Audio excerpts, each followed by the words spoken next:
नमस्कार, मैं मनीषा बोंद्रे और आप देख रहे हैं केसरी उजाला न्यूज।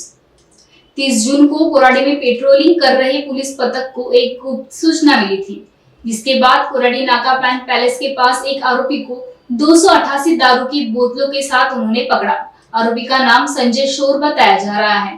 वह गैर कानूनी तरीके से सारी बोतलें ले जा रहा था।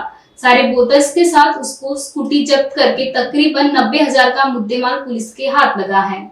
काल सकाळी आमच्या इथे नेमणुकीस असलेले युनिट 5ला पोलीस हवालदार राठोड आणि पोलीस हवालदार बांबल पेट्रोलिंगला असताना त्यांना मिळालेल्या माहितीच्या आधारे त्यांनी कोराडी पोलीस स्टेशनच्या हद्दीमध्ये जे बाबा पान पॅलेस आहे तिथे 6 पेटी देशी दारू पकडलेली आहे आणि त्यामध्ये एकूण ती 6 पेटी दारू आणि एक ॲक्टिवा गाडी असा एकूण 90,160 रुपयाचा मुद्देमाल जप्त केलेला आहे।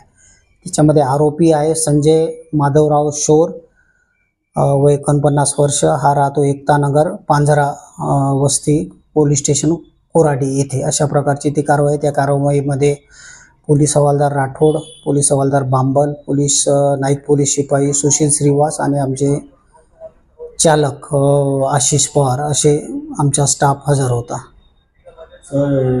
किती दिवसापासून काही धंदा करतो काय करतो?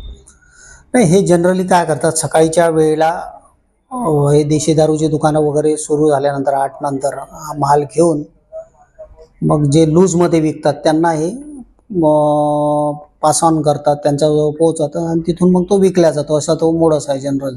लोकांना का आवाहन करेल असे?